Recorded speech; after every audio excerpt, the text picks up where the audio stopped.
أعوذ بالله من الشيطان الرجيم. أعوذ بالله من الشيطان الرجيم. بسم الله الرحمن الرحيم. بسم الله الرحمن الرحيم. والذين كذبوا بآياتنا يمسهم العذاب. والذين كذبوا بآياتنا يمسهم العذاب. Tekrar edelim arkadaşlar. Yalnız yemessuhumul cezimli anda kalkar olmasın. Sıratın yemessuhumul azab. Yemessuhumul azab. Tekrar baştan okuyoruz. والذين كذبوا بآياتنا يمسهم العذاب. Tekrar okuyalım. Daha dikkat ederek. والذين كذبوا بآياتنا يمسهم العذاب. Burada yanlış okuyorsun. Nasıl geçiyoruz? Yemessuhumul azabu bima kanu yefsukun.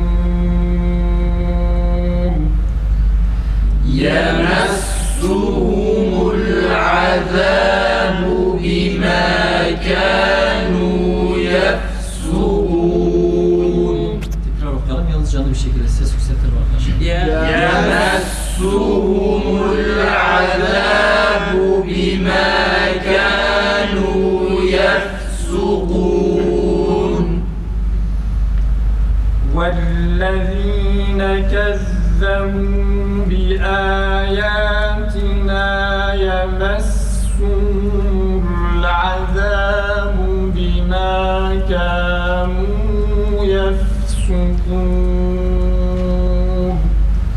والذين كذبوا بآياتنا يمسهم العذاب بما كانوا يفسقون.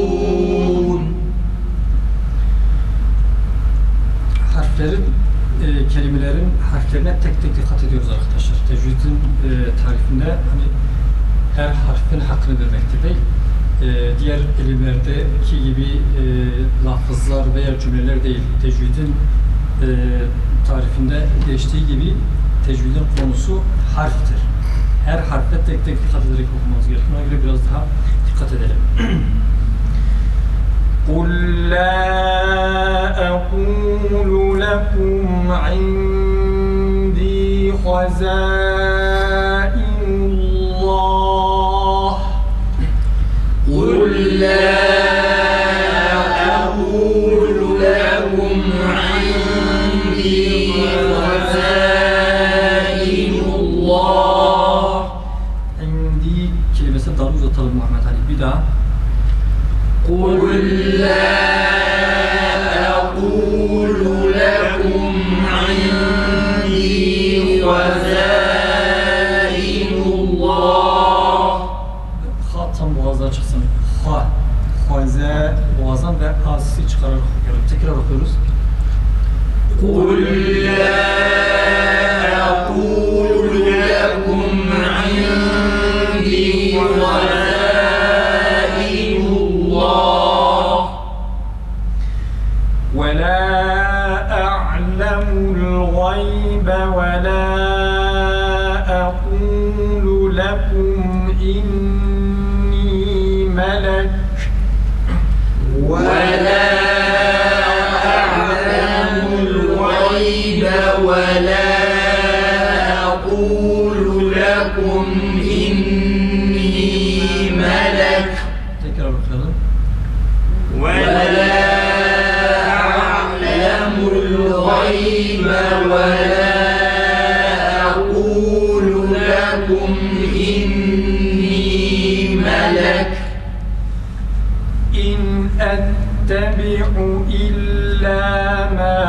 يوحى إلي إن أتبع إلا ما يوحى إلي İley yağın üstüne duruyoruz, harekeyi okumuyoruz. Bir de ta harfinde et tebiyoda nefes ve ses kesilir arkadaşlar. İn et tebiyo, yani et tebiyo öyle hızlı bir şekilde geçmeyelim, nefes kesilsin. Tekrar okuyoruz. إن أتبع إلا ما يوحى إلي Tekrar okuyalım. Biraz da dikkat edelim. إن أتبع إلا ما يوحى إلي قل هل يستوي الأعمى والبصير قل هل يستوي الأعمى والبصير Vav harfi güzel çıksın arkadaşlar. Tuzaklardan. Vel değil. Vel basir. Vel değil. Tekrar okuyoruz. قل هل يستوي الأعمى والبصير Tekrar okuyalım. قل هل يستوي الأعمى والبصير أفلا تتفكرون أفلا تتفكرون Ta harfi biraz sine benzer şekilde çıkıyor arkadaşlar. Mesela efele tete değil. Efele tete tete tok sesi. Sine benzer bir ses çıkmasın. Efele tetefekkarun. أفلا تتفكرون Kaf harfinde de ses tam kesilsin. Ses de nefes de tam kesilsin. Tekrar okuyalım. أفلا تتفكرون وأنذر به الذين يخافون أن يحشروا إلى ربهم وأنذر به الذين يخافون أن يحشروا إلى ربهم Ötrelerde tuzaklar demiştik ki öne doğru olarak uzatılır arkadaşlar. Mesela bana bakın. يَخَافُونَ اَنْ يُحْشَرُوا Bu da böyle normal haldeki gibi dururken ötre güzel çıkmaz. Mesela şöyle يَخَافُونَ اَنْ يُحْشَرُوا Uzak hiç oynamasa yerinden öne doğru uzatılıp yumulmasa ötre güzel çıkmaz. Tekrar ediyoruz. Baştan okuyalım. Bir de وَاَنْذِرْ Ra incedir arkadaşlar. وَاَنْذِرْ değil. وَاَنْذِرْ Tekrar okuyoruz. Baştan.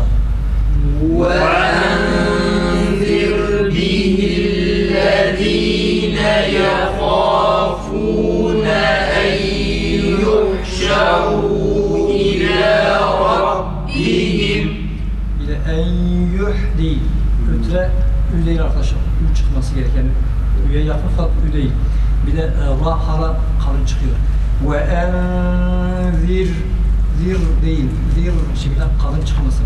وَاَنْذِرْ بِهِ الَّذ۪ينَ Ötre de ü çıksın. Tekrar okuyalım.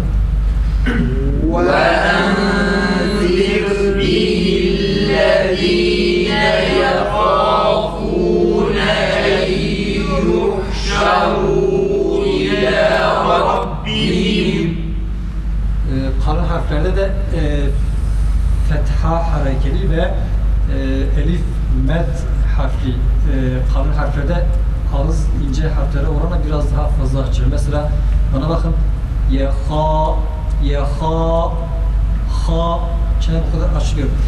Hiç ağız açılmadan ha harfi güzel çıkmaz. Muazzam yahafune oranın tam tersi olan ince harflerde ise az kalın harfler oranla biraz daha az açılır. Tekrar okuyoruz dikkat ederek. وَأَنذِرْ بِهِ الَّذِينَ يَخَافُونَ أَن يُحْشَرُوا إِلَى رَبِّهِمْ لَيْسَ لَهُم مِّن دُونِهِ وَلِيٌّ لَيْسَ لَهُم مِّن دُونِهِ وَلِيٌّ Zamiri uzatıyoruz. Min dunihi. Zamirden önceki harfe dikkat ediyoruz. Uzatılması gerekir. Bir de leysi lehum min ötrede tutak öne doğru uzatılsın. Yasır. Bana bak. Leyse lehum ötrede önde fakat mimin okunuşu esasında tuzağın tekrar geride olması gerekir. Mim okunurken tuzağın önde olmaması gerekir. Leyse lehum min bu ne ise tuzak geride. Bana bak. Leyse lehum min dunihi dalın ötresine yine dunihi yani bilerek dudağın öne doğru uzatılarak yumulması gerektiğini düşünerek bunu okuman gerekir. Yoksa ezberden olmaz. Yani bir sefer iki defa doğru okursa sonra tekrar dönersin eski şeklini yani doğru olmayan şekilde okursun. Bunu bilinçli bir şekilde yapmamız lazım. Tekrar ediyoruz. لَيْسَ لَهُم مِّن دُونِهِ وَلِيٌّ Dunihi'deki zamir hala uzatılmıyor arkadaşlar. لَيْسَ لَهُم مِّن دُونِهِ وَلِيٌّ وَلَا شَفِيعٌ لَيْسَ لَهُم مِّن دُونِهِ وَلِيٌّ وَلَا شَفِيعٌ وَلَا شَفِيعٌ Şin harfine de biraz dikkat arkadaşlar. Şin harfi hala çok cılız çıkıyor. Şe değil, dudağın ön kısmından değil, dilin ortası üstama değdirilerek çıkarılması gerektiğini söylemiştik. Tekrar okuyoruz. Şin harfine dikkat edelim. Biraz tok sesle çıksın. Keskin bir daha yapalım. لَيْسَ لَهُم مِّن دُونِهِ وَلِيٌّ وَلَا شَفِيعٌ وَلَا شَفِيعٌ Meddi arız uzatmamız gerekiyor. Şefi'a dururken uzatıyoruz faili. لَيْسَ لَهُم مِّن دُونِهِ وَلِيٌّ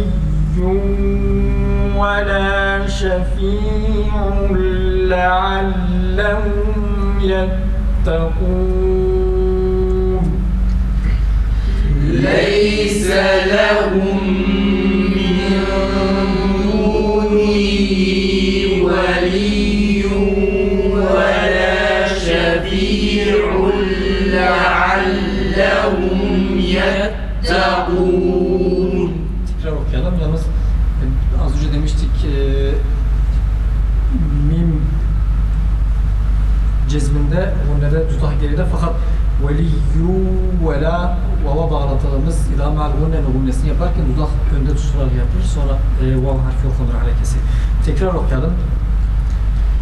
لَيْسَ لَهُم مِّن دُونِهِ وَلِيٌّ وَلَا شَفِيعٌ لَعَلَّهُمْ يَتَّقُونَ Kur'an-ı Kerim'in okunuşunu en çok olgunlaştıran, ağır ağır okunmasını sağlayan iki tane sıfat var arkadaşlar. Sürekli baştan beri söylüyoruz değil mi? Hems bir de cehr veya şiddet. Mesela yettekûn ta'da ses nefes kesilir. Bunun tam tersi olan sin, şin, sad, za ve benzeri harflerde ise nefes akarak okunur. Buna çok dikkat edin. Yani hiç acele mesela لَعَلَّهُمْ يَتَّقُونَ لَعَلَّهُمْ يَتَّقُونَ yani hareketini yok. Bu doğal gibi bu cezmin üstüne ta'nın cezmi belli olmadan hemen geçtiğimiz zaman olmaz. Son bir kez okuyalım, dikkat ederek yalnız.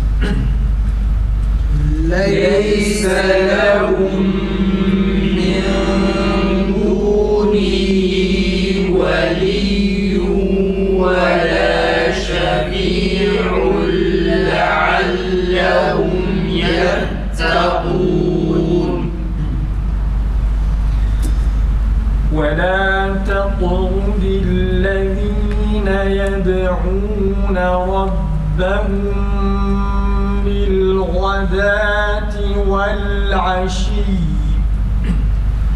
ولا تطرد الذين يدعون ربهم بالغداة والعشي.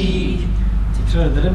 Ta ile a harfini ayıralım arkadaşlar. Ta ince, ta kalın ve kalkale sıfatı oradayım. Ve la tequ ve la tequ, yani ta'yı kalın söylemek istediğimiz zaman çoğunlukla ondan önceki ince harfi de kalın söylüyoruz. Veya ince harfi ince söylemek istediğimiz zaman da bazen kalın harfi de ince okuyoruz. Buna dikkat edelim. Tekrar okuyalım. ولا تطرد الذين يدعون ربهم بالغداة والعشي. Baştan okuyalım yalnız gayn harfine dikkat edin. Bil-gade hem boğazdan mümkün mertebe boğazın geri kısımlarından ve asisi çıkarılarak bil-gadati gayn ile dal birbirine zıttır değil. İnce ile kalın, dalın ince okunması gerekir. Tekrar ediyoruz. ولا تطرد الذين يدعون ربهم بالغداة والعشي. Şu bil-gadati kelimesini tekrarlayalım. 3 kez tekrarlayalım. Ben söyleyeyim sonra. Bil-gadati Ağızdan çıksın arkadaşlar. بالغداة Asisi çıkarılarak. بالغداة Gay değil, değil. Asisi çıkarılması gerekir. Elif ve kalın harfi tabi olan elifi düşünerek okuyalım. Bil-gadati tekrar. بالغداة Tekrar ağzımızı açalım. بالغداة Şimdi baştan. ولا تطرد الذين يدعون ربهم بالغداة والعشي. يدعون ربهم بالغداة والعشي يريدون وجهه. يدعون ربهم بالغداة والعشي يريدون وجهه. وجهه kalkale yapılarak çıkarılması gerekir. Bir de Rabbehum değil arkadaşlar. Rabbehum yani kanı söylesek dahi asisi çıkarılmadan okunduğu zaman yine eksiktir. Rabbehum yani Rabbehum yed'ûne Rabbehum uzatmadan çok hassas bir okunuştur. Rabbehum uzatmadan asisi çıkarılarak okunması gerekir. Tekrar ediyoruz. يدعون ربهم بالغداة والعشي يريدون وجهه. Tekrar okuyalım.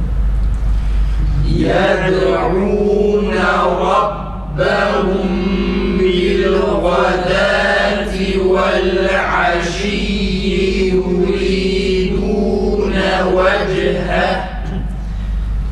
ما عليك من حسابهم من شيء ما عليك من